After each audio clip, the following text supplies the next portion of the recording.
വർദ്ധിപ്പിച്ച ദൈവത്തിന് കൊടുക്കാൻ നമുക്ക് ഇതേ ഉള്ളൂ, വേറെ ഒന്നും നമുക്ക് കൊടുക്കാനായിട്ടില്ല. മഹത്വവും പുകഴ്ചയും സ്തുതിയും ബഹുമാനവും ഒക്കെ കൊടുക്കാനായിട്ടുള്ള തോന്നിയിരിക്കുന്നു. 69-ാം സങ്കീർത്തനത്തിലാണ് തോന്നുന്നു ഒരു സ്തോത്രത്തിന്റെ വിലയെ കുറിച്ച് പറയുന്നുണ്ട്. കൊമ്പും കുളമ്പുള്ള മൂലിയേക്കാൾ അല്ലെ തടിപ്പിച്ച ഒരു കാളയേക്കാൾ അത് വിലയേറിയതാണ്, അങ്ങനെയാണ് പറയുന്നത്. അതിന്റെയൊക്കെ അർത്ഥം നമ്മൾ പറയുന്നത് നിസ്സാരമായ ഒരു സ്തോത്രത്തിന്റെ വില അത് വളരെ വലുതാണെന്ന് നമ്മളെ ഓർമ്മിപ്പിക്കുന്നു. ദൈവം അനുഗ്രഹിക്കട്ടെ. ഇനിയുള്ള കുറച്ച് സമയം 1/4 മണിക്കൂർ മാത്രമേ നമ്മുടെ മുൻപിലുള്ളൂ. ഞാൻ എടുത്തിരിക്കുന്ന വേദഭാഗം പൗലോസ് അപ്പോസ്തലൻ വ്യക്തമായിട്ട് ദൈവസഭയ്ക്ക് എഴുതിയ എഫേസ്യ ലേഖനം 6 അധ്യായമുള്ള എഫേസ്യ ലേഖനത്തിൽ നിന്നുള്ള ചില ഏടുകളാണ്.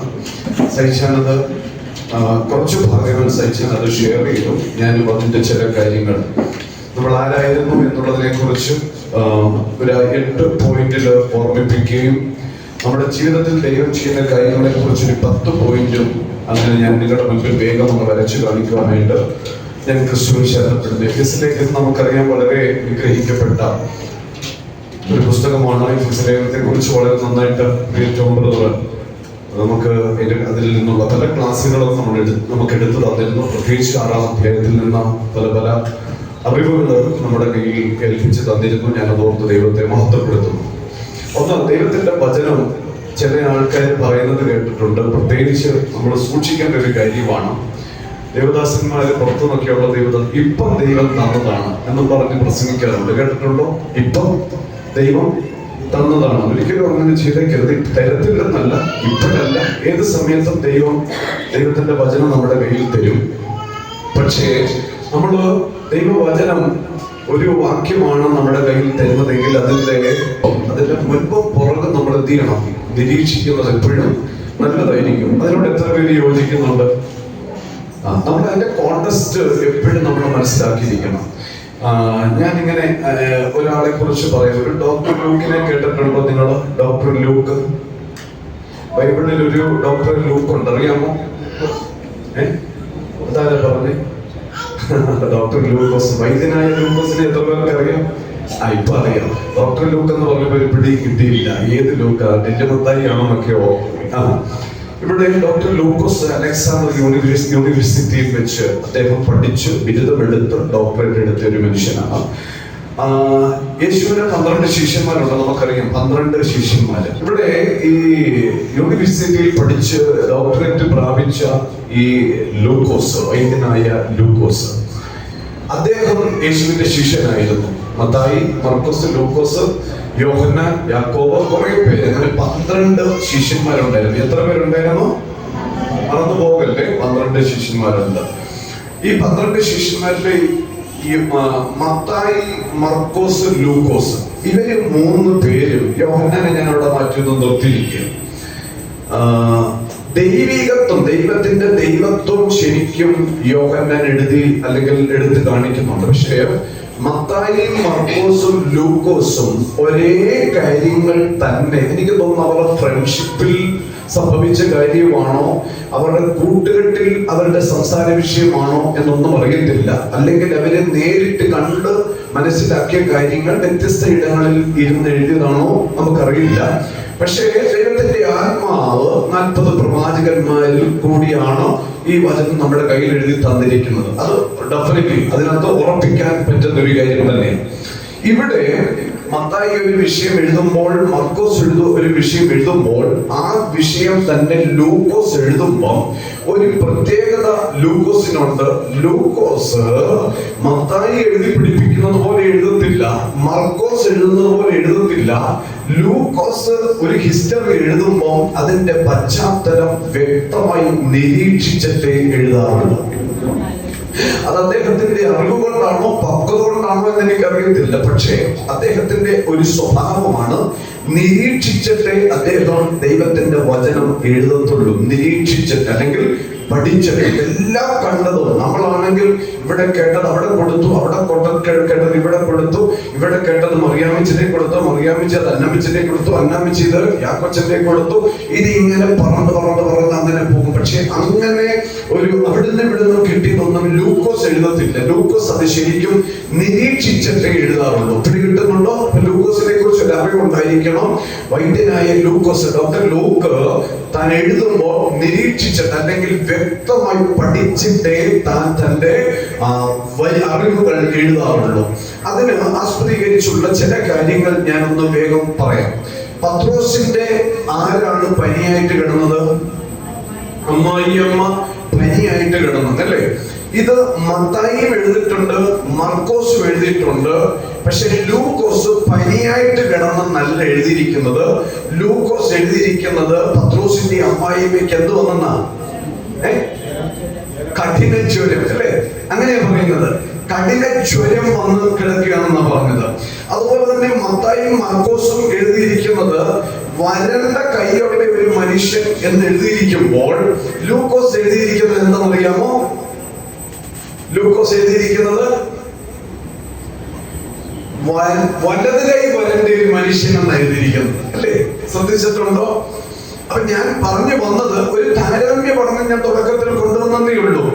ഇവിടെ ലൂക്കോസ് മത്തായിയും മാർക്കോസും നമ്മുടെ രക്തസ്രാവക്കാരി സ്ത്രീയെ കുറിച്ചുള്ള വിശകലനം കൊണ്ടുവരുമ്പോൾ അവരിങ്ങനെയാണ് പറഞ്ഞത്, ഏറിയ വൈദ്യന്മാരാൽ ശുശ്രൂഷിച്ചിട്ട്. പക്ഷെ ലൂക്കോസ് എഴുതിയിരിക്കുന്നത് ഇങ്ങനെയാണ്, ഇനി ഒരു വൈദ്യന്മാരാലും സൗഖ്യമാക്കാൻ കഴിയാത്തവൻ.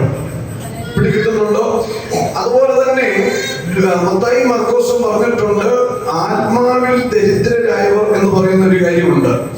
പക്ഷെ ലൂക്കോസ് ആത്മാവിൽ ദരിദ്രം എന്ന് പറയുന്നില്ല.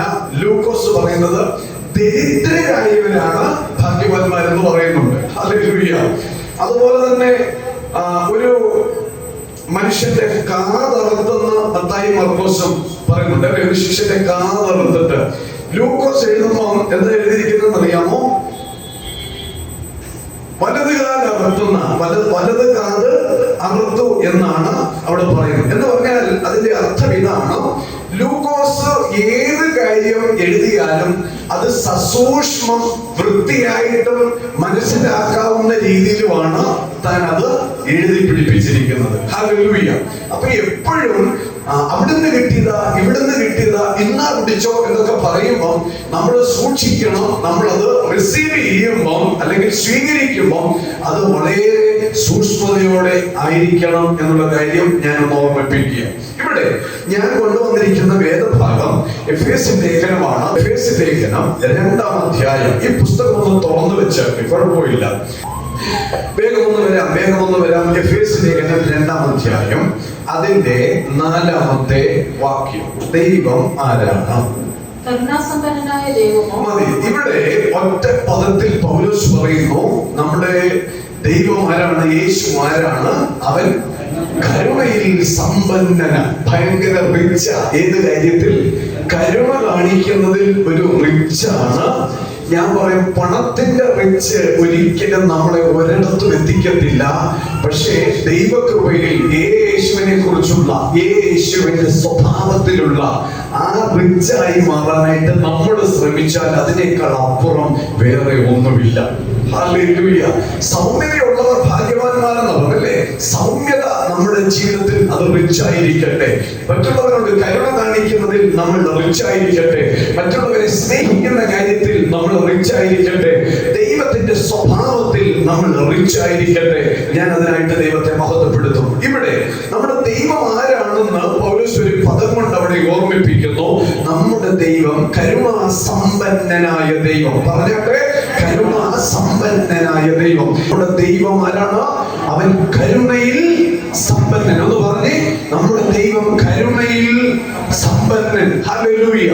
ഈ കരുണാസമ്പന്നനായ ദൈവത്തിന്റെ നമ്മുടെ ജീവിതത്തിലുള്ള ദൈവ പ്രവൃത്തിയെ നമുക്കൊന്ന് ഓർക്കാം. അതിനു മുൻപ് ഈ കരുണാസമ്പന്നനായ ദൈവം നമ്മുടെ ജീവിതത്തിൽ ചെയ്തത് എന്താണെന്നും നമുക്ക് കേൾക്കാനായിട്ട് വേഗം സമയമെടുക്കുകയാണ്. നമ്മൾ ആരായിരുന്നു എന്നുള്ള ചില വിഷയങ്ങൾ ചില പോയിന്റുകളിൽ കൂടി കയറി ഇറങ്ങി ഞാൻ ഞെട്ടിയിരിക്കുകയായിരുന്നു. കർത്താവ് എനിക്കൂടെ പറയാനുള്ള അവസരം തരണേ. അപ്പോഴത്തേക്ക് അവിടെ നിർത്തുകയും ചെയ്തു. വേഗം ഒന്ന് വായിക്കാം. എഫേസ്യ ലേഖനത്തിലേക്ക് വരാം. അതിന്റെ 2-ാം അധ്യായം 1-ാമത്തെ വാക്യം മുതൽ താഴേക്കുള്ള വേദഭാഗങ്ങൾ നമുക്ക് വേഗം ഒന്ന് വായിക്കാം. അതിക്രമങ്ങളാലും പാപങ്ങളാലും മരിച്ചവരായിരുന്ന നിങ്ങളെയും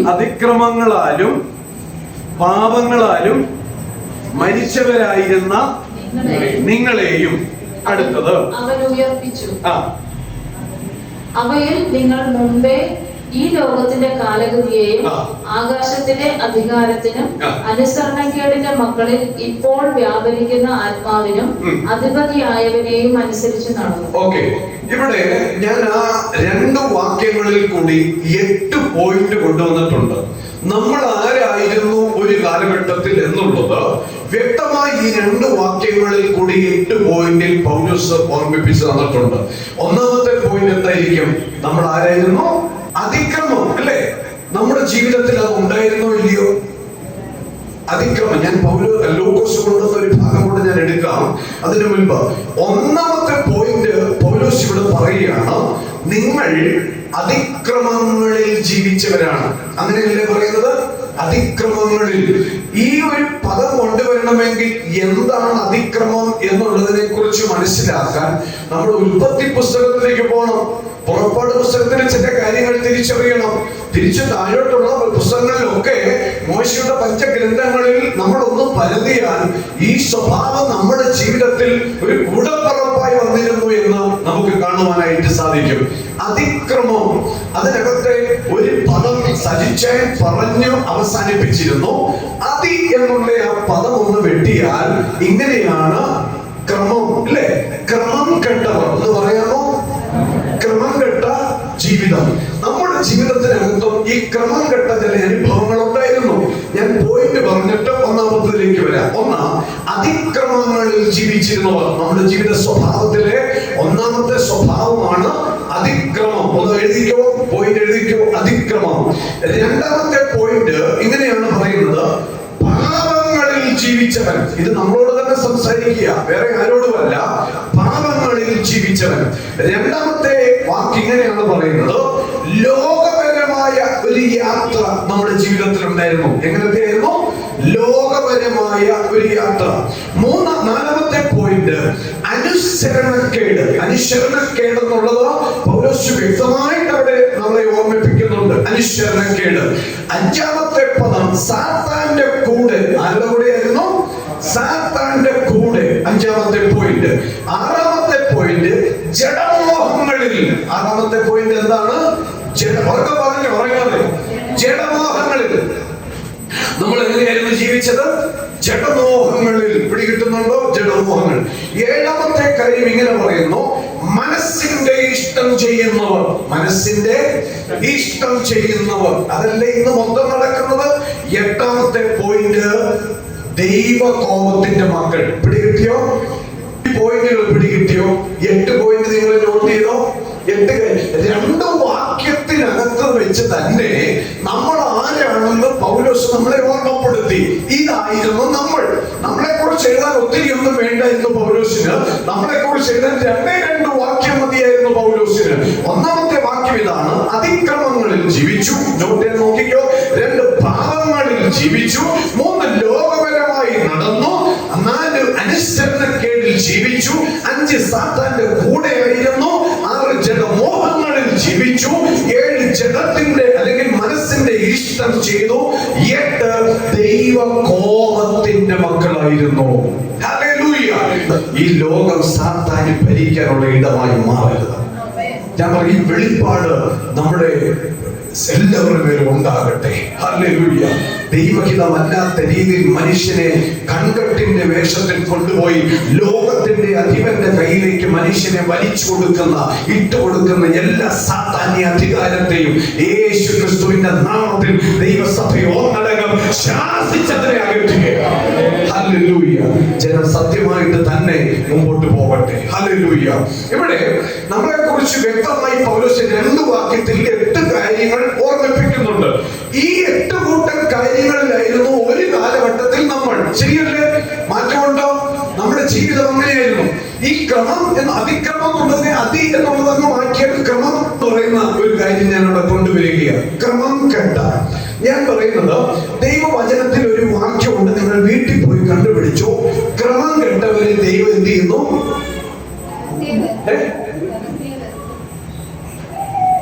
ക്രമം കെട്ടവരെ ദൈവം വെറുക്കുന്നു എന്ന് പറഞ്ഞു. ക്രമം കെട്ട് നടക്കുന്നവരെ ദൈവം എന്ത് ചെയ്യുന്നു? വെറുക്കുന്നു. മറന്നു പോകരുത് കേട്ടോ. ഇതൊന്നുകൂടെ ഒന്ന് നന്നായിട്ട് ഉറക്കെ പറഞ്ഞ്, ക്രമം കെട്ടവരെ ദൈവം വെറുക്കുന്നു. പേടിക്കാതെ ക്രമം കെട്ടവരെ ദൈവം എന്ത് ചെയ്യുന്നു? നമ്മള് ഒരു മനുഷ്യന് ഒരു ദിവസം ഉറങ്ങാൻ എത്ര മണിക്കൂർ വേണം? 8 മണിക്കൂർ മതി അല്ലേ? നമ്മുടെ ജീവിതത്തിനകത്തെ നമ്മളെ ഏൽപ്പിച്ച കാര്യങ്ങളിൽ ഒരു ക്രമമില്ലെങ്കിൽ നമ്മുടെ ലൈഫ് പോയെന്നുള്ളതല്ലേ? നമുക്ക് എല്ലാത്തിനും ഒരു ക്രമമുണ്ട്. ഇന്ന് ആഹാരം കഴിക്കുന്നതിൽ ക്രമമുണ്ടോ? ഉണ്ടോ? ഇല്ല. ഭക്ഷണം കഴിക്കുന്നതിൽ ക്രമമില്ല, വസ്ത്രധാരണത്തിൽ ക്രമമില്ല, നമ്മുടെ ലൈഫിനെ അല്ലേ, പണിക്ക് പോവോ പോകാതിരിക്കും, ഇതൊന്നുമല്ല. എല്ലാത്തിനും ഒരു ഡിസോർഡറാണ്. നേരത്തെ ഒരു മനുഷ്യൻ എഴുന്നേൽക്കേണ്ടത് എപ്പോഴാണ്? ശരിക്കും പറഞ്ഞാൽ ഒരു മനുഷ്യൻ എഴുന്നേൽക്കേണ്ടത് എപ്പോഴാണ്? രാവിലെയാണെന്ന് എനിക്കറിയാം. ശരിക്കും പറഞ്ഞാൽ സൂര്യൻ ഉദിക്കുന്നതിന് മുൻപേ നമ്മൾ എഴുന്നേറ്റിരിക്കണം. ഈ പാട്ടിങ്ങനെ പാടുന്നുണ്ട്, മനമേ പക്ഷിഗണങ്ങളുണർന്നിത പാട്ടുകൾ പാടുന്നു, മനമേ നീയുണർന്നീട്ടേശു പരനേ പാടി സ്തുതിക്കാം.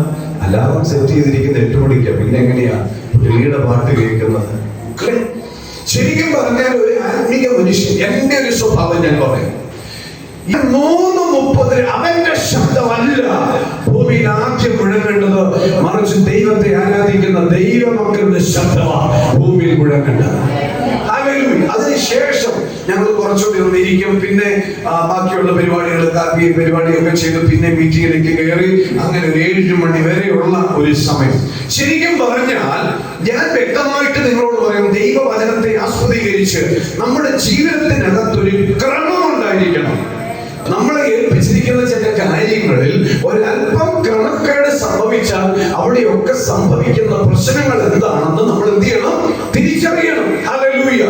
ഒരു മനുഷ്യൻ എത്ര മണിക്കാണ് ബ്രേക്ക്ഫാസ്റ്റ് കഴിക്കേണ്ടത്? സാധാരണ ഒരു മനുഷ്യൻ കഴിക്കേണ്ടത് എപ്പോഴാണ്? 8 മണിക്ക് മുൻപ് തന്നെ അവൻ എന്ത് ചെയ്യണം? ഇപ്പൊ കഴിക്കുന്നത് എപ്പോഴാണ്? 9 മണിക്ക് എഴുന്നേൽക്കുന്നത്. പിന്നെ ഇപ്പൊ തടി കാരണം നടക്കാനും വരെ സമയം തെറ്റിയുള്ള ആഹാര രീതി, സമയം തെറ്റിയുള്ള ഉറക്കം, സമയം തെറ്റിയുള്ള യാത്രകൾ, സമയം തെറ്റിയുള്ള എല്ലാ കാര്യങ്ങളും നമ്മുടെ ജീവിതത്തിൽ ഡിസോർഡർ ആകുന്നുണ്ട്. ശരിയല്ലേ?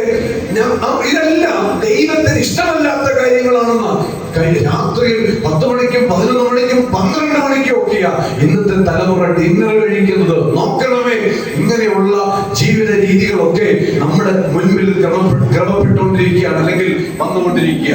ഇതൊന്നുമല്ല എന്റെ വിഷയം. ഞാൻ ഇവിടെ പറയുന്നത് അതിക്രമങ്ങളിൽ ഈ ഒരു ഭാഗത്തിൽ തുടരാൻ ഞാൻ ആഗ്രഹിക്കുക. ഇത് എവിടെയാ കാണാൻ പറ്റുന്നത്? ഉൽപ്പത്തി പുസ്തകം.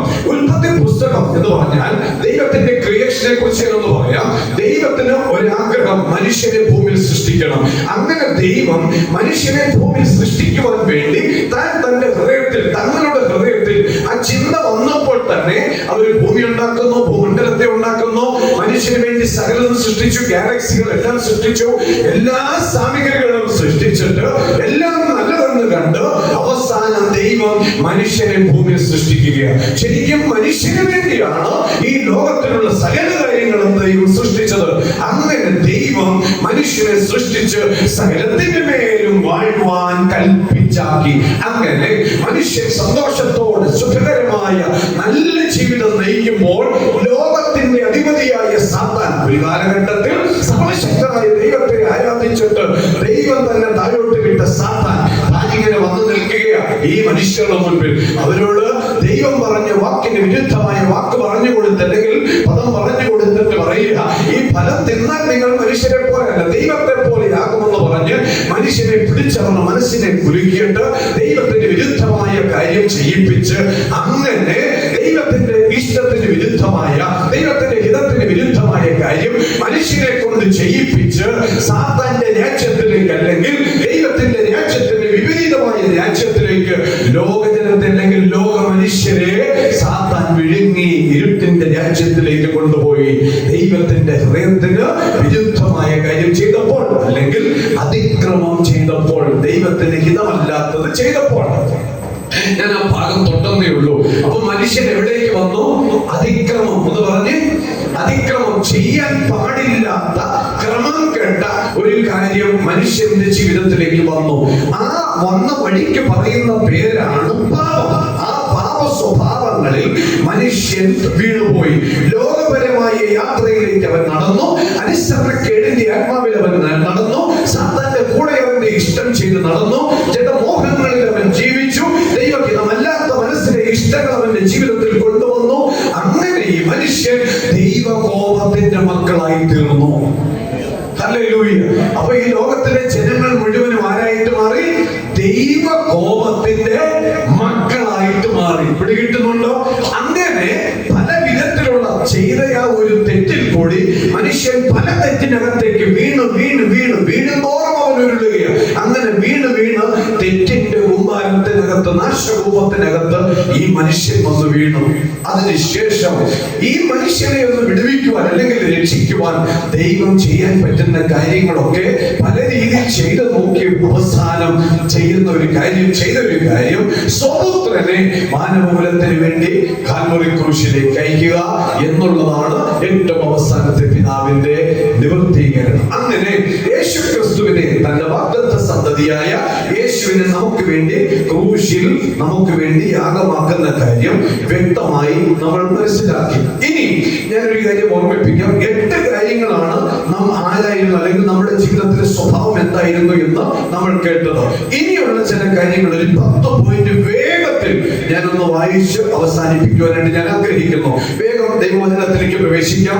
എഫേസ്യ ലേഖനം 2-ാം അധ്യായം അതിന്റെ 5-ാമത്തെ വാക്യം ഒന്ന് വായിക്കാമോ? എഫേസ്യ ലേഖനം 2-ാം അധ്യായം അതിന്റെ 5-ാമത്തെ വാക്യം ഒരാൾ വായിച്ച് എന്നെ ഒന്ന് സഹായിക്കാമെങ്കിൽ നന്നായിരുന്നു. തുടക്കത്തിൽ പറയുന്നു, 2-ാമത്തെ വാക്യത്തിൽ നിങ്ങൾ അതിക്രമങ്ങളാലും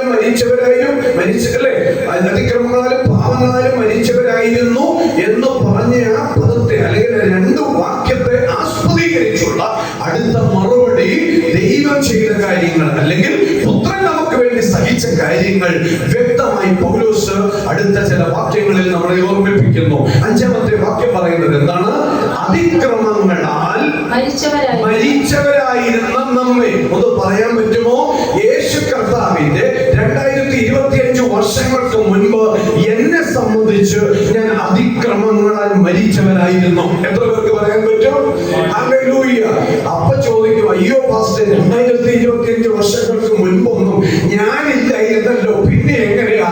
ദൈവമക്കളെ ഒന്ന് ഓർക്കണം, ലോക സ്ഥാപനത്തിന് മുൻപ് ഞാൻ എന്തിനും ഉണ്ടായിരുന്നു. അതുകൊണ്ടാ ഹല്ലേലൂയ. ഇവിടെ പറയുന്നത് എന്താണെന്നറിയാമോ? അതിക്രമങ്ങളാൽ മരിച്ചവരായിരുന്ന നമ്മെ. അപ്പൊ നമ്മൾ ഒരു കാലഘട്ടത്തിൽ ആരായിരുന്നു? അതിക്രമങ്ങളാൽ മരിച്ചു. പറഞ്ഞേ, അതിക്രമങ്ങളാൽ ദൈവത്തിന്റെ എഗൈൻസ്റ്റ് ആയിട്ട് നിൽക്കുന്ന സാത്താന്റെ സ്വഭാവത്തിൽ വീണുപോയവരായിരുന്നു നാം ഓരോരുത്തരും. ഹല്ലേലൂയ. അങ്ങനെ അതിക്രമങ്ങളാൽ മരിച്ചുപോയ നമ്മെ, അടുത്ത പദം ഒന്ന് വായിച്ചേ, ക്രിസ്തുവിനോടുകൂടെ ജീവിപ്പിക്കുക. യേശു ക്രിസ്തുവിനോടുകൂടെ എന്നെ, അല്ലെങ്കിൽ നമ്മൾ ഓരോരുത്തരും പറ, നമ്മെ അവൻ എന്ത് ചെയ്തു? ജീവിപ്പിച്ചു. യേശു കാൽവറിയിൽ നമുക്ക് വേണ്ടി മരിച്ചെന്ന് എത്ര പേര് വിശ്വസിക്കുന്നുണ്ട്? ഹല്ലേലൂയ. മരിച്ചു എന്ന് വിശ്വാസമുണ്ട്. യേശുവാണ് ദൈവമെന്ന് നമ്മൾ വിശ്വസിക്കുന്നുണ്ട്. യേശുവിനാണ് ഞാൻ ഇപ്പോൾ എന്ന് വിശ്വസിക്കുന്നുണ്ട്. നമ്മൾ ഇപ്പോൾ ഒരു കാര്യം ഉറപ്പിക്കണം, ഞാൻ ഇപ്പോൾ ജീവിക്കുന്നത് എവിടാ? ക്രിസ്തുവിൽ. ഒന്ന് പറയാമോ? ഞാൻ യേശു ക്രിസ്തുവിൽ. ഇപ്പൊ നമ്മൾ ജീവിക്കുന്നത് എവിടാണ്? യേശു ക്രിസ്തുവിൽ. മറന്നു പോകരുത് കേട്ടോ പ്രസംഗാന്റി, നമ്മൾ എവിടെ ജീവിക്കുന്നത്? യേശു ക്രിസ്തുവിൽ. പറഞ്ഞേ, ഉറപ്പാണോ? ഉറപ്പല്ലേ? നമ്മൾ എവിടെ ആയിരുന്നു? അതിക്രമം അതിക്രമങ്ങളാൽ മരിച്ചവരായിരുന്നു. പക്ഷേ ഞാൻ മരിച്ചു പോയിടത്ത് നിന്ന്, ഇരുട്ടിൽ വീണ് പോയിടത്ത് നിന്ന് പുത്രന്റെ കാൽവറി മരണത്താൽ ഞാൻ ഇപ്പോൾ യേശു ക്രിസ്തുവിൽ ജീവിക്കുകയാണ്. ആണോ ഇല്ലയോ? അപ്പൊ നമ്മൾ ശരിക്കും പറഞ്ഞാൽ നമ്മളല്ല ജീവിക്കുന്നത്, നമ്മളിൽ ആരാണ് ജീവിക്കുന്നത്? ക്രിസ്തു ജീവിക്കുന്നു. അപ്പൊ ഒന്നാമത് നമ്മൾ മനസ്സിലാക്കണം, ഞാനിപ്പോൾ എവിടാണ്? യേശു ക്രിസ്തുവിൽ ജീവിക്കുന്നു, അല്ലെങ്കിൽ യേശുവിൽ പിതാവ് എന്നെ ജീവിപ്പിച്ചു. ഇപ്പൊ നമ്മൾ നിൽക്കുന്ന ജീവിതം എവിടാണ്? യേശു ക്രിസ്തുവിൽ. മറന്നു പോകുമോ? യേശു ക്രിസ്തുവിനെ കുറിച്ച് ഒരു പദം നമ്മൾ ആദ്യം കുറിവാക്യം വായിച്ചു. യേശു ആരാണെന്ന്, അല്ലെങ്കിൽ പിതാവായ ദൈവം ആരാണെന്ന്. ആരാണ്? കരുണാസമ്പന്നനായ, കരുണയുടെ സമ്പന്നൻ മാത്രമാണോ നമ്മുടെ ദൈവം? പിന്നെ പിന്നെ ഏതൊക്കെ നമ്മുടെ ദൈവം സമ്പന്നനാ? എല്ലാത്തിലും അല്ലേ? ദൈവത്തിന്റെ കയ്യിലല്ലേ ഇതെല്ലാം?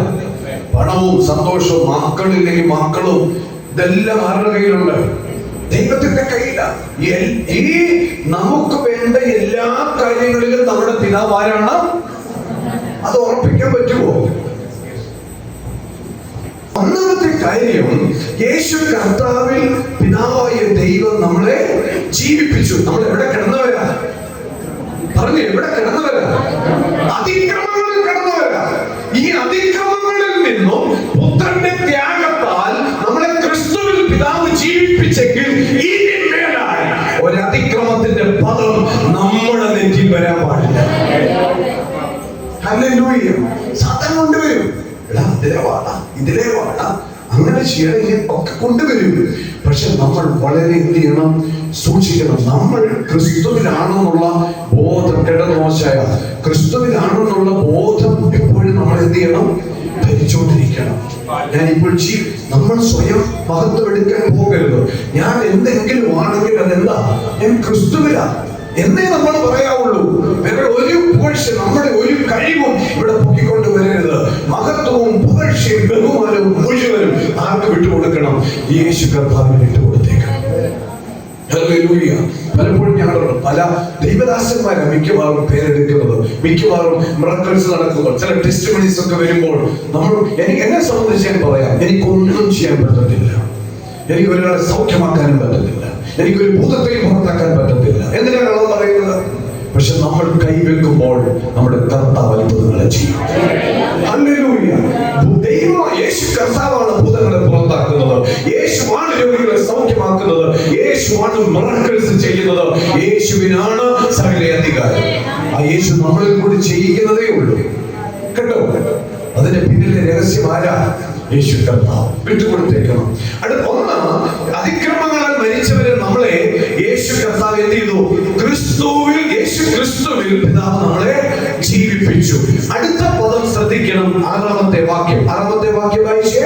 ക്രിസ്തുയേശുവിൽ നമ്മെ കുറിച്ചുള്ള വാത്സല്യത്തിൽ തന്റെ കൃപയുടെ അത്യന്ത ധനത്തെ വരും കാലങ്ങളിൽ കാണിക്കേണ്ടതിന് ക്രിസ്തുയേശുവിൽ അവനോട് കൂടെ ഉയർത്തെഴുന്നേൽപ്പിച്ച് സ്വർഗ്ഗത്തിൽ ഇരുത്തുകയും ചെയ്തു. എവിടെ ഇരുത്തി എന്ന് പറഞ്ഞത്? ഇപ്പൊ നിങ്ങൾ എവിടെ ഇരിക്കുന്നത്? ഗ്രേസ് ഫാമിലിയിലാണോ സ്വർഗത്തിലാണോ? പറഞ്ഞു.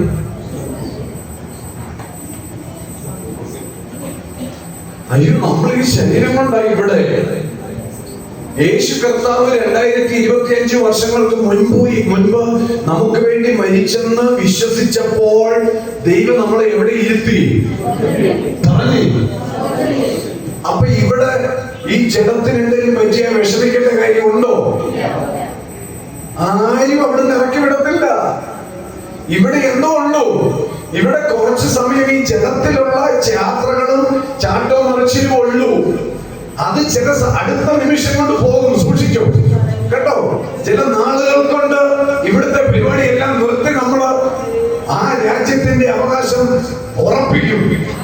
പക്ഷെ നമ്മൾ ഒന്ന് ഓർക്കണം, അതിക്രമങ്ങളും പാപങ്ങളാലും മരിച്ചവരായ നമ്മെ പിതാവായ ദൈവം പുത്രനായ യേശുവിന്റെ കൂടെ സ്വർഗരാജ്യത്തിൽ ഇരുത്തിയെന്ന് ഇന്ന് പകരം എത്ര പേര് വിശ്വസിക്കുന്നുണ്ട്? ഹല്ലേലൂയ. സ്വർഗരാജ്യം കിട്ടൂന്നല്ല കേട്ടോ. യേശു ക്രിസ്തുവിന്റെ മരണത്താൽ നമുക്ക് എന്ത് കിട്ടി? ഉറപ്പിച്ചോ നിങ്ങള്? രണ്ടാമത്തെ പോയിന്റ് പറയുകയാണ്, അതിക്രമങ്ങളാലും പാപങ്ങളാലും മരിച്ചവരായി നിങ്ങളെ യേശു ക്രിസ്തുവിൽ പിതാവ് എവിടെ ഇരുത്തിയിരിക്കുക? സ്വർഗത്തിൽ ഇരുത്തി. രണ്ടാമത്തെ പോയിന്റ് എഴുതിയോ? ദൈവം നമ്മളെ എവിടെ ഇരുത്തി എന്ന് എഴുതിയോ? എവിടെ ഇരുത്തി? സ്വർഗത്തിൽ ഇരുത്തി. നമ്മൾ പറയരുത് നമ്മുടെ വീട്ടിൽ കൊണ്ട് ഇരുത്തി എന്ന് പറയരുത്, സഭയെ കൊണ്ട് ഇരുത്തി എന്ന് പറയരുത്. നമ്മളെ എവിടെ ഇരുത്തിയിട്ടുണ്ട്? സ്വർഗത്തിൽ ദൈവം ഇരുത്തി. ഹല്ലേലൂയ. അതിനകത്തൊന്ന് നമ്മളെ എടുത്ത് മാറ്റുമോ? ഇല്ല. സ്വർഗത്തിൽ ഇരുത്തിയിരിക്കുന്നു. മൂന്നാമത്തെ പോയിന്റ് 10ാമത്തെ വാക്യം ഒന്ന് വായിക്കാമോ? 10ാമത്തെ വാക്യം എഫേസ്യർ 2:10. നാം അവന്റെ കൈപ്പണിയായി. അപ്പൊ സ്വർഗത്തിൽ ഇരുത്തിയെന്ന് വിശ്വസിക്കുന്നുണ്ടോ? ക്രിസ്തുവിൽ ജീവിപ്പിച്ചത് വിശ്വസിക്കുന്നുണ്ടോ? ഒന്ന് ഉറപ്പിച്ചേ. നമ്മുടെ ആ മനസ്സിനകത്തോട്ട് ഈ പദം വരട്ടെ. ഇവിടെ കിടന്ന് ചുമ്മാ ആവശ്യമില്ലാത്ത നന്മകളെയും വിടുതലിന്റെയും ഒക്കെ പുറകെ ചുമ്മാ ഓടി നടക്കാതെ നമ്മള് അവിടെ അല്ല നമ്മൾ പോകേണ്ടത്.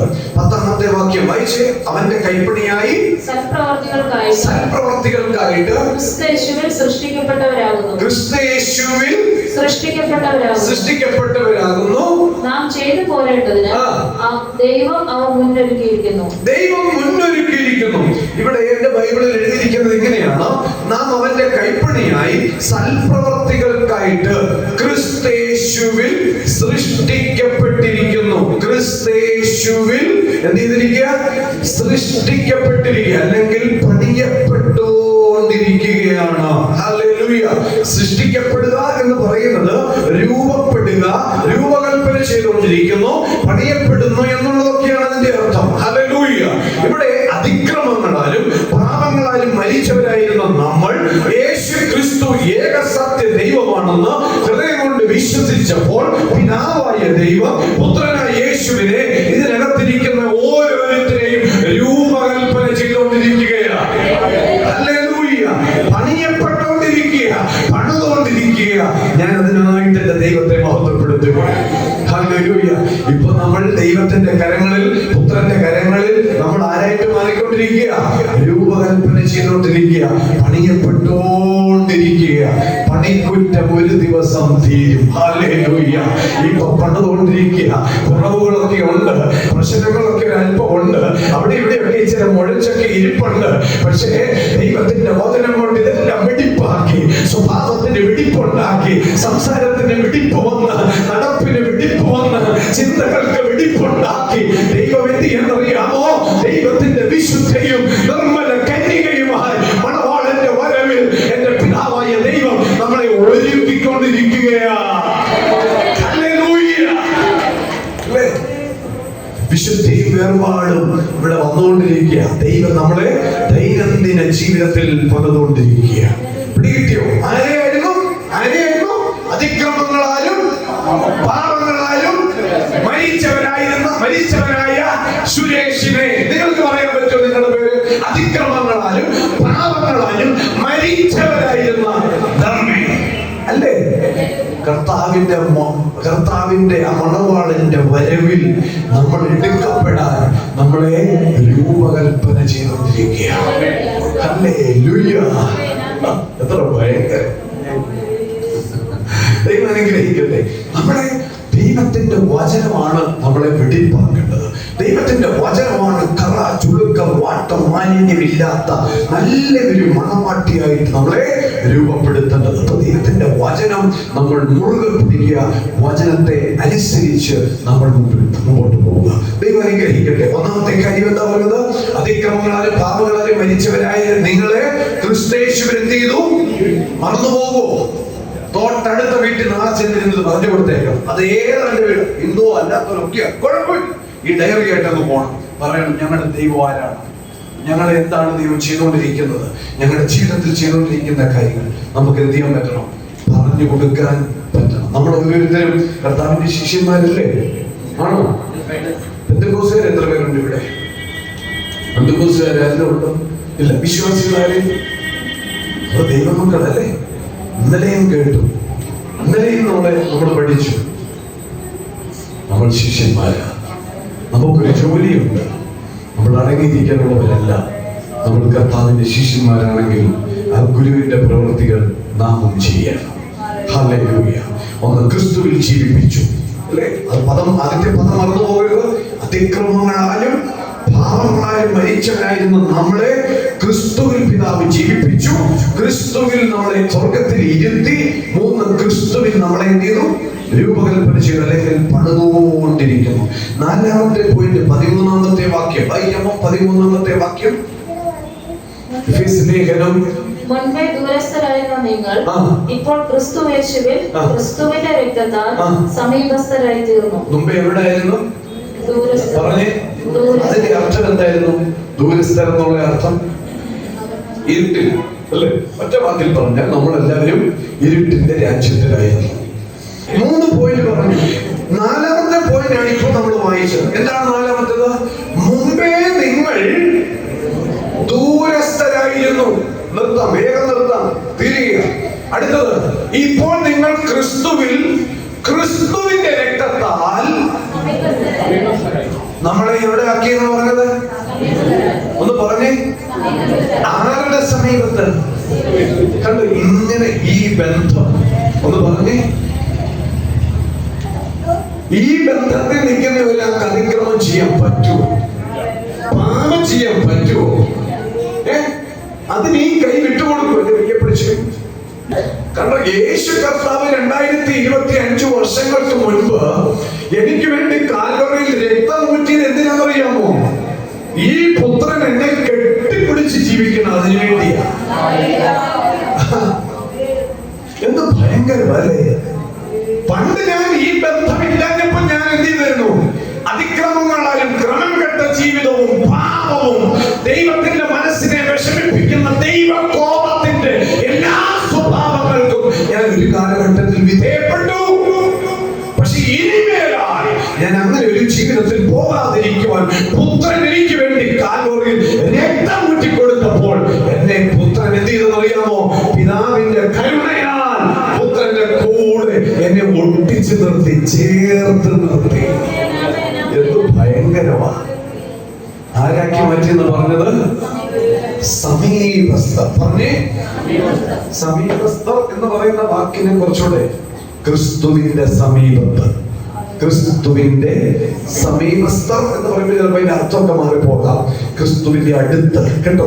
ക്രിസ്തുവിനോട്, ആ ശരീരത്തോട്, ആ ക്രിസ്തുവിന്റെ മനസ്സിനോട് നമ്മളെ ചേർത്തു. എങ്ങനെ ചേർത്തത്? പുത്രൻ നമുക്ക് വേണ്ടി കാൽവറിയിൽ ക്രൂശിക്കപ്പെട്ട് രക്തം ഒഴുക്കിയപ്പോൾ. ആണോ ഇല്ലയോ? അതുകൊണ്ട് നമുക്കൊരു ബോധം ഉണ്ടാകണം, ഞാൻ എവിടെ ചേർന്ന് നിൽക്കുന്നത്? ക്രിസ്തുവിന്റെ സമീപത്ത്. അപ്പം നമ്മുടെ സമീപത്തോടെ എന്തെങ്കിലും ദൈവഹിതമല്ലാത്ത, ദൈവത്തിന്റെ ഇഷ്ടമല്ലാത്ത ഏതെങ്കിലും കാര്യം വന്നാൽ നമുക്ക് സ്വയം പറയാൻ പറ്റണം, എന്നെ യേശു പിടിച്ചിരിക്കുക, അതുകൊണ്ട് എനിക്ക് ഈ തെറ്റ് ചെയ്യാൻ പറ്റത്തില്ലടാ, പാപമേ, ദൈവഹിതമല്ലാത്ത സ്വഭാവമേ എന്നും പറഞ്ഞ് നമുക്ക് അതിനെ എന്ത് ചെയ്യണം? ഓടിച്ചുവിടാൻ പറ്റണം. വേണ്ടേ? ഈ അറിവുണ്ടെങ്കിലേ പറ്റത്തുള്ളൂ, അല്ലെങ്കിൽ പ്രശ്നമാണ്. ഹല്ലേലൂയ. ക്രിസ്തുവിന്റെ സമീപത്ത്. 5ാമത്തെ വാക്യത്തിലേക്ക് വരാം. 14ാമത്തെ വാക്യം. 14ാമത്തെ വാക്യം. അവൻ നമ്മുടെ സമാധാനം. അവൻ ഇരുപക്ഷത്തെയും ഒന്നാക്കി ചട്ടങ്ങളും കൽപ്പനകളുമായ ന്യായപ്രമാണം എന്ന ശത്രുത്വം തന്റെ ജഡത്താൽ നീക്കി വേർപാടിന്റെ നടുച്ചുവർ ഇടിച്ചു കളഞ്ഞ് സമാധാനം ഉണ്ടാക്കിക്കൊണ്ട് ഇരുപക്ഷത്തെയും തന്നെ ഒരേ പുതുമനുഷ്യനാക്കി സൃഷ്ടിക്കാനും. മതി. ഒരു പേപ്പർ എടുത്ത്, വെള്ള പേപ്പർ എടുത്ത്, ന്യായപ്രമാണം നല്ല വലിപ്പത്തിലിരുന്ന് എല്ലാവർക്കും പുറകിരുന്ന് കാണണം. ഞാൻ മാത്രമേ ഉള്ളതിലും കുഴപ്പമില്ല.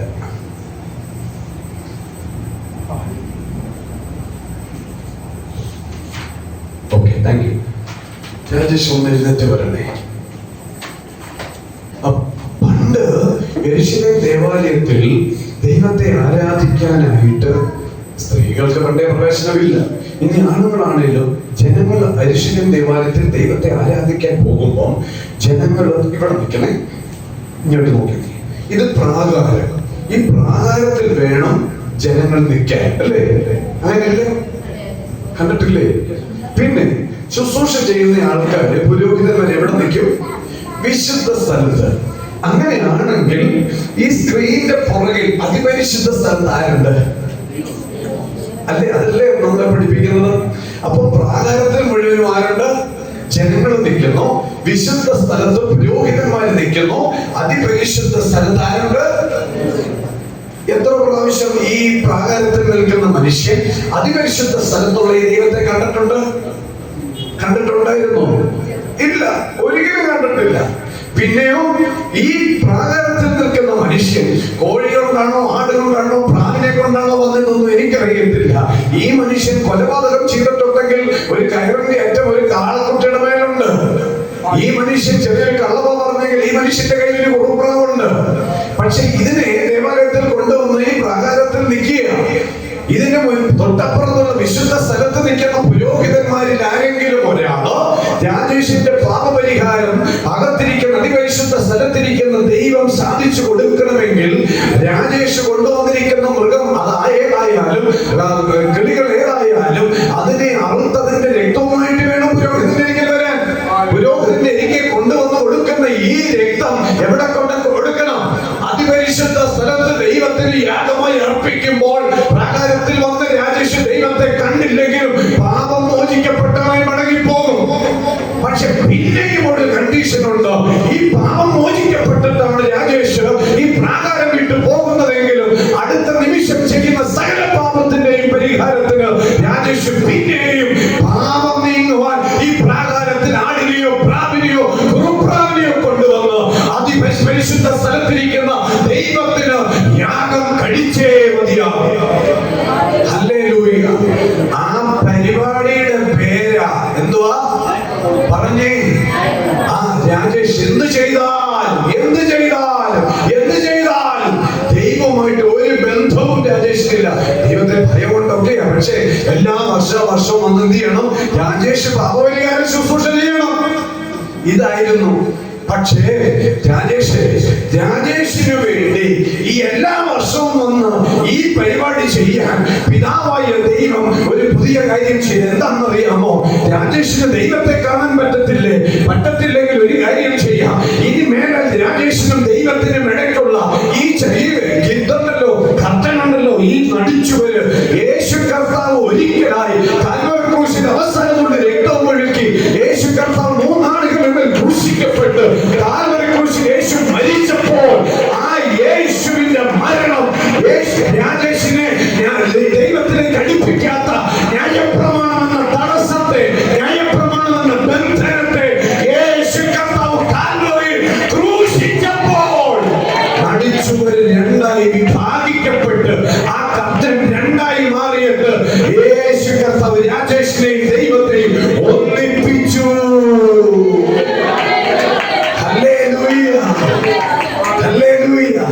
ഇനി രാജേഷിന് വർഷാവർഷം ആടിനെ കൊണ്ടുവരണ്ട, കുറുപ്രാവിനെ കൊണ്ടുവരണ്ട, യാഗവസ്തുക്കൾ ഒന്നും കൊണ്ടുവരണ്ട. രാജേഷ് തന്നെ ഇപ്പോൾ ഒരു യാഗമായി ദൈവത്തിന്റെ കരങ്ങളിൽ ഇരിക്കുകയാണ്. യേശു എന്ന ഏകമധ്യസ്ഥൻ നമുക്ക് വേണ്ടി കാൽവരി ക്രൂശിൽ മരിച്ചപ്പോൾ അവിടെ വചനം വേർപാടിന്റെ നടിച്ചുവര് ചെയ്തു. അതിക്രമങ്ങളാലും പാപങ്ങളാലും മരിച്ച രാജേഷിന് വേണ്ടി പിതാവായ ദൈവം ആ നടിച്ചുവര് കീറിക്കളഞ്ഞിട്ട് തിരശ്ശീല വിഭാഗിച്ചിട്ട് ദൈവം രാജേഷിനെ തന്നോട് അടുപ്പിച്ചു. രാജേഷ് നിൽക്കുന്നത് പ്രാകാരത്തിലല്ല, രാജേഷ് നിൽക്കുന്നത് വിശുദ്ധ സ്ഥലത്തല്ല, രാജേഷ് നിൽക്കുന്നത് അതിപരിശുദ്ധ സ്ഥലത്താണ്.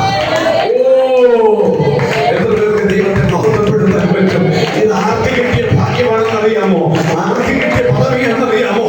അതിക്രമങ്ങളാലും പാപങ്ങളാലും മരിച്ച എന്നെയും നിന്നെയും ദൈവത്തോട് യേശുവിന്റെ ക്രൂശീകരണത്താൽ ഒന്നിപ്പിച്ചു. എത്ര ഭയങ്കരമല്ലേ? ആരെയാണ്?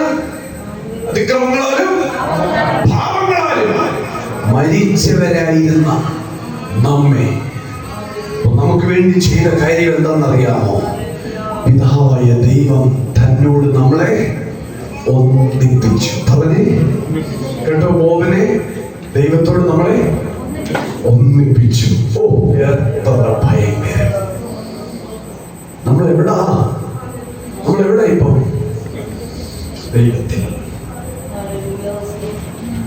ഹല്ലേലൂയ. ഞാൻ എൻ്റെ ദൈവത്തിന് നന്ദി പറയുന്നു. 6ാമത്തെ പോയിന്റിലൂടെ പറയാം. 15ാമത്തെ വാക്യം. ഇരുപക്ഷത്തെയും തന്നിൽ ഒരേ പുതുമനുഷ്യനാക്കി സൃഷ്ടിപ്പാനും. ഓക്കെ, മതി, അത്രയേ ഉള്ളൂ. എന്താക്കി അതിനകത്തൊന്ന് പിടികിട്ടിയല്ലോ. പുതുമനുഷ്യൻ പറഞ്ഞേ. പുതുമനുഷ്യൻ.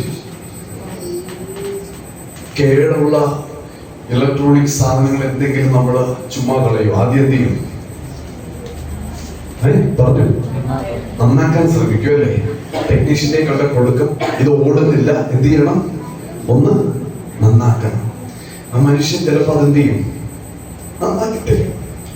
ഇതുപോലെ കേടുപറ്റിയ അതിക്രമത്തിൽ വീണ നമ്മെ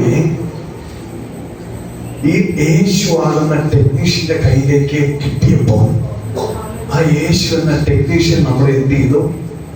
റിപ്പയർ ചെയ്തു. പിടികിട്ടുന്നുണ്ടോ? എൻ്റെ കൂടെ വരുന്നുണ്ടോ? റിപ്പയർ ചെയ്തു. എന്നിട്ട് എന്താക്കി മാറ്റി? പുതുക്കി. പറഞ്ഞേ, പുതിയത് അല്ല, പുതുക്കി എന്ന് പറഞ്ഞേ. പുതുക്കി. ആ പുതുക്കിയത് എത്ര പേരുണ്ട് ഇവിടെ?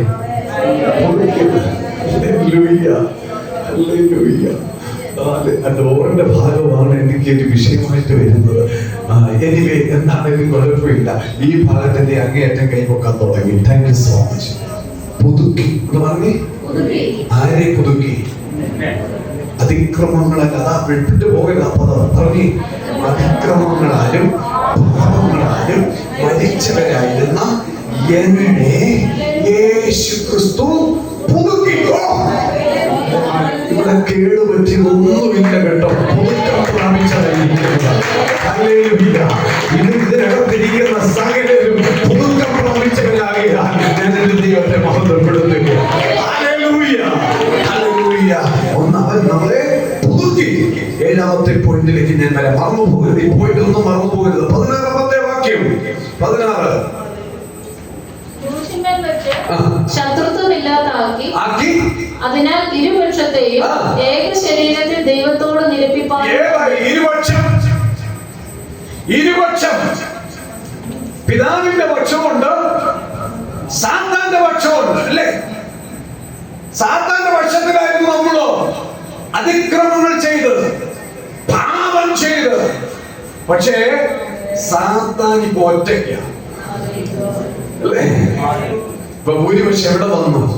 യേശുവിനെ വിശ്വസിച്ചതേ ഉള്ളൂ. ഇവിടെ പറയാണ്, ക്രൂശിന്മേൽ വെച്ച് ശത്രുത്വം ഇല്ലാതെയാക്കി ദൈവത്തിന്റെ സാത്താന്റെ കയ്യിൽ ഇരുന്ന ജനത്തെ യേശു കർത്താവ് പുത്രന്റെ രാജ്യത്തിലേക്ക് കൊണ്ടുവന്നിട്ട് ഇരുപക്ഷത്തെയും ഏക ശരീരത്താൽ ദൈവത്തോട് എന്ത് ചെയ്തു? നിരപ്പിച്ചു. ദൈവത്തോട് നിരപ്പിച്ചു. പണ്ട് നമ്മൾ ആരായിരുന്നു? ഞാൻ, രാജേഷും ദൈവവും ശത്രുക്കളായിരുന്നു അല്ലേ? ശത്രുത്വമല്ലായിരുന്നു. രാജേഷ് കോപത്തിന്റെ, ദൈവകോപത്തിന്റെ മകനായിരുന്നു. അപ്പൊ ദൈവത്തിന്റെ കോപത്തിന്റെ ദൈവത്തിന് എഗൈൻസ്റ്റ് ആയിട്ടുള്ള കാര്യം ചെയ്തത് കൊണ്ട് ദൈവത്തിന് ഭയങ്കര വിഷമമായി. പക്ഷെ അത് പുത്രൻ നമുക്ക് വേണ്ടി കാൽവരിയിൽ സകലതും സഹിച്ചപ്പോ ദൈവവുമായിട്ട് ഇപ്പൊ എന്തായിട്ട് വന്നു? കോംപ്രമൈസ്. ഹല്ലേലൂയ. കോംപ്രമൈസിൽ വന്നു, നിരപ്പിച്ചു.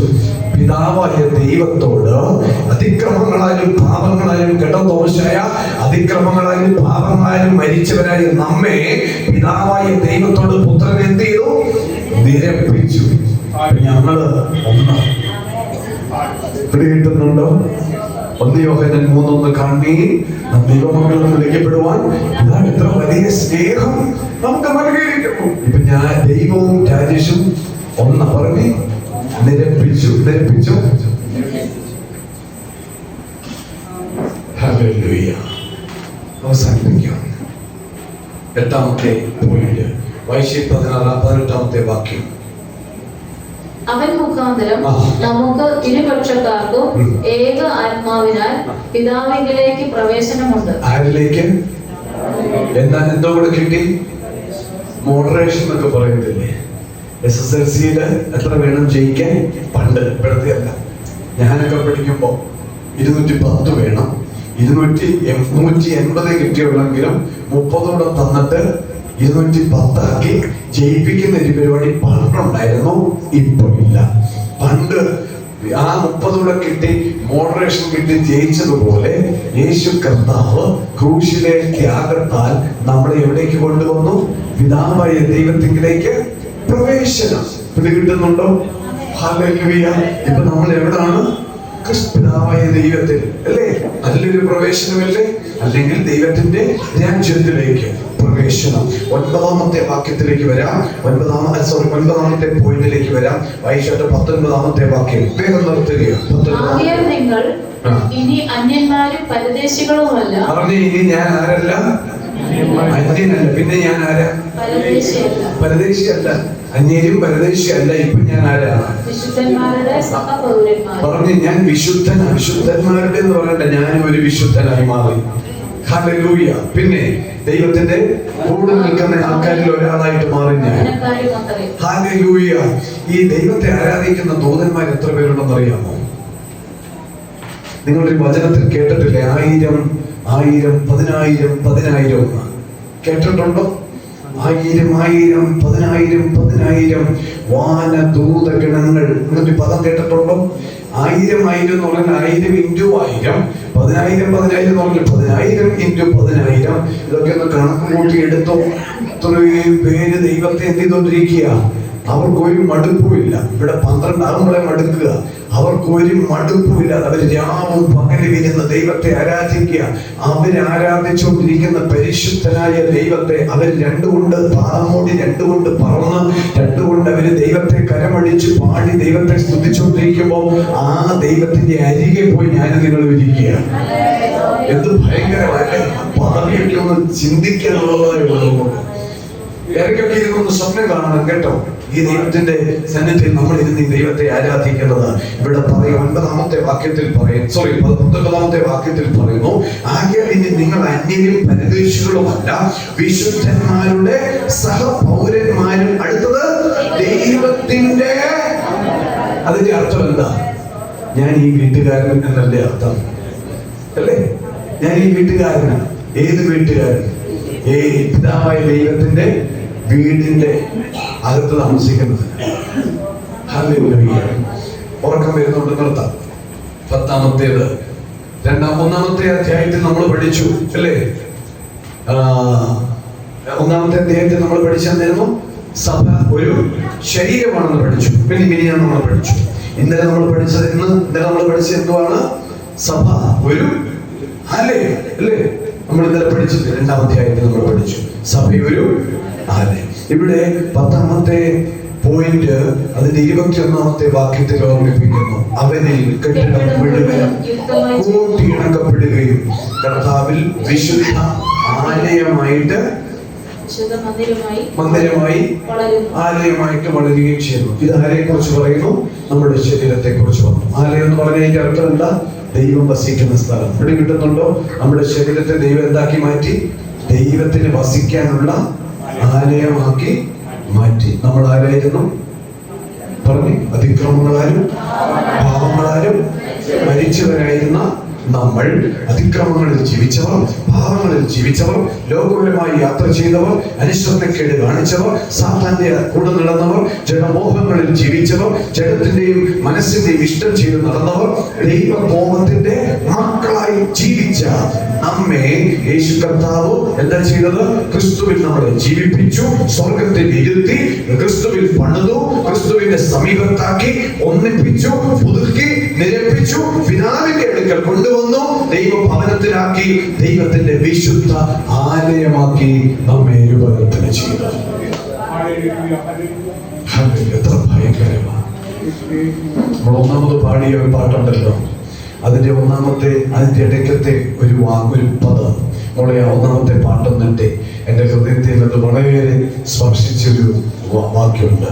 അമ്മ മറന്നു 18 അപ്പനമ്മ അറിയും മുൻപേ നിത്യതയിൽ കണ്ടു എന്നെ, എന്റെ ഭാവി താതൻ കയ്യിൽ എന്നെ പോറ്റിടും, എന്നെ പുലർത്തി.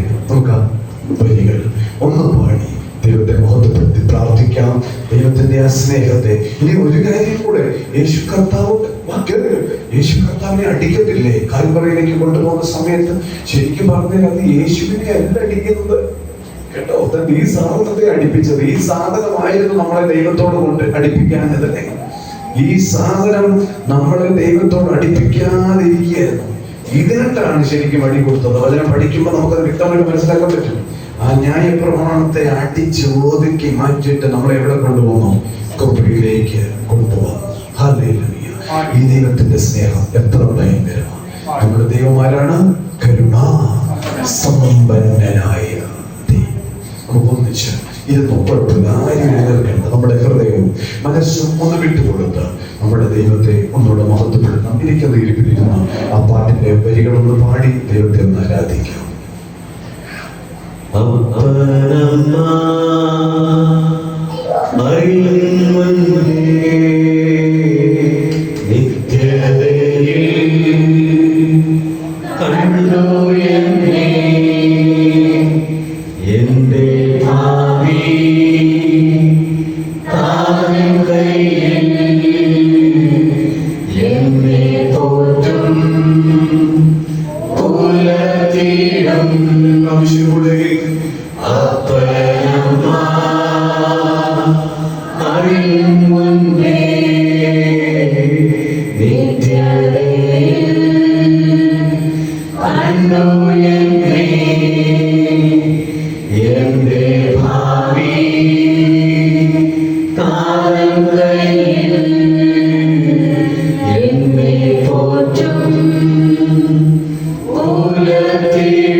നിത്യതയിൽ നമ്മളെ കണ്ട കർത്താവ്, ലോകത്തിന്റെ ഇഷ്ടങ്ങൾക്ക് വിധേയപ്പെട്ട് അതിക്രമങ്ങളാലും പാപങ്ങളാലും മരിച്ചവരായിരുന്നു വീണ്ടെടുത്ത് ദൈവത്തിന്റെ രാജ്യത്തിൽ പിതാവായ ദൈവത്തിന്റെ കൂടെ പുത്രന്റെ സ്ഥാനം തന്ന് നമ്മളെ നിർത്തിയ ദൈവത്തിന്റെ മഹാകൃപയ്ക്ക് നമുക്കൊരു നിമിഷം നന്ദി പറയാം.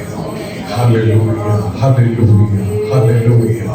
സർവശക്തനും സർവാധികാരിയും സർവവ്യാപിയുമായ ഞങ്ങളുടെ നല്ല കർത്താവേ, നല്ല സമയത്തിന് ഞങ്ങൾ നന്ദി പറയുന്നു.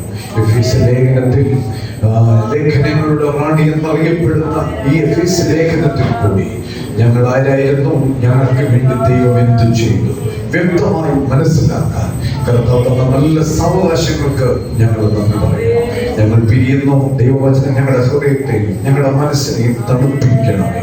ദൈവരാജ്യത്തെ ഞങ്ങൾക്ക് വേണ്ടി ഒരുക്കി തന്നു എന്നുള്ള ബോധം അനേകർക്ക് പറഞ്ഞു കൊടുക്കുവാൻ ഞങ്ങളെ ഓരോരുത്തരെയും ഒരുക്കി പഠിപ്പിക്കുകയും ചെയ്യണമെന്ന് അങ്ങയോട് ഞങ്ങൾ ഈ സമയം പ്രാർത്ഥിക്കുന്നു.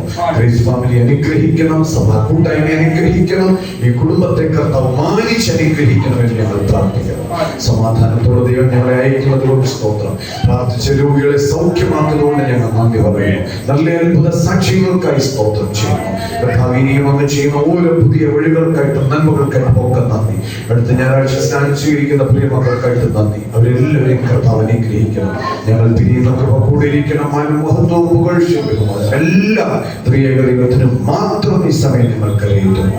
യേശുവിന്റെ മഹത്വമുള്ള നാമത്തിൽ തന്നെ പിതാവാം ദൈവത്തിന്റെ സ്നേഹവും പുത്രനാം യേശുവിന്റെ കൃപയും ആശ്വസിപ്പിച്ചു നടത്തുന്ന പരിശുദ്ധാത്മാവാം ദൈവത്തിന്റെ കാവലും കൂട്ടായ്മയും നാം ഇവരുടെ മേലും നമ്മുടെ ഭവനങ്ങളുടെ മേലും നമ്മളെ ഏൽപ്പിച്ച എല്ലാ ആത്മീക ശുശ്രൂഷകളുടെ മേലും ഇന്നും എന്നും എല്ലായ്പ്പോഴും ഉണ്ടായിരിക്കുമാറാകട്ടെ.